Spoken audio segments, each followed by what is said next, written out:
Good morning, class. Our topic today is safety measures on maintenance of nursery facilities. Personal protective equipment, PPE. Provide and enforce personal protective equipment, PPE, such masks, gloves, safety glasses, and suitable footwear. Make sure all employees receive training on how to wear PPE properly. Tool and equipment safety. Employees should get training on how to use equipment and machinery safely.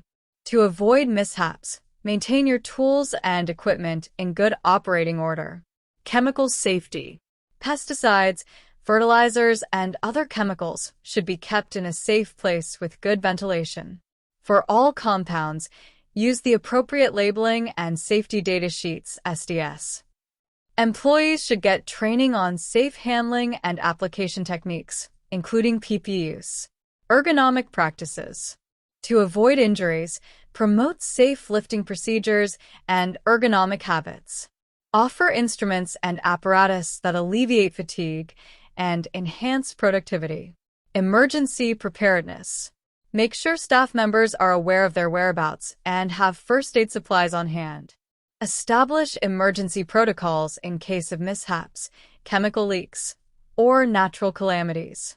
Organize frequent training sessions and safety drills.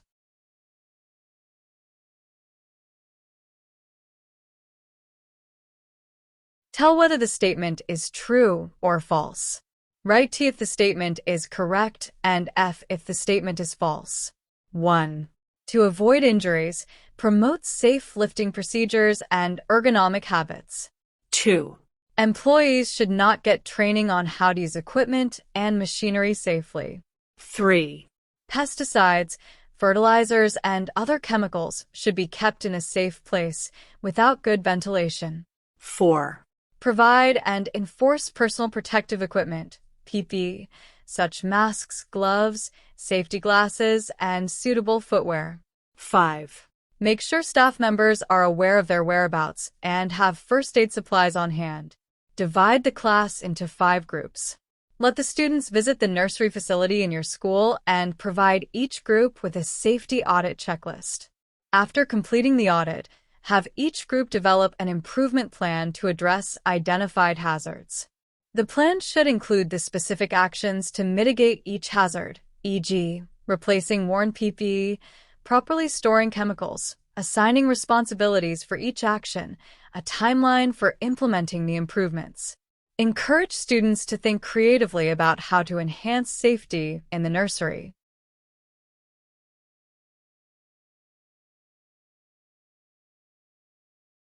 Can you define nursery operations? What are the activities in nursery operations? Why is it important to perform nursery operations according to occupational safety and health standards? Have the students complete the following sentences. I understand that. I realize that. I need to learn more about. Multiple choice quiz. Students will answer the 5-item test about performing nursery operations. 1. Plan the nursery's layout, taking into account the growing beds, corridors, propagation places, and storage rooms. A. Site selection. B. Planning and layout. C. Soil preparation. D. Constructing structures. 2. Construct greenhouses, shade houses, cold frames, or tunnels based on the kind of plant and the climate. A. Site selection. B. Planning and layout.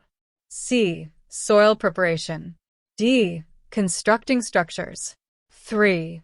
Check for obstructions or leaks in sprinklers, emitters, and irrigation lines. To guarantee adequate water flow, clean filters and flush pipes on a regular basis. A. Irrigation system maintenance. B. Tool and equipment maintenance. C. Soil and bed maintenance. D. Pest and disease control. 4. Regularly check plants for symptoms of disease and pests. Use cultural norms, chemical treatments where needed, and biological controls as part of integrated pest management, IPM, techniques. A. Irrigation system maintenance. B. Tool and equipment maintenance. C. Soil and bed maintenance. D. Pest and disease control. 5. Make sure staff members are aware of their whereabouts and have first aid supplies on hand. Establish emergency protocols in case of mishaps, chemical leaks, or natural calamities. A. Tool and equipment safety. B. Chemical safety. C. Ergonomic practices. D. Emergency preparedness. Let the students interview a safety officer or nursery manager to discuss real-life safety protocols and share experiences.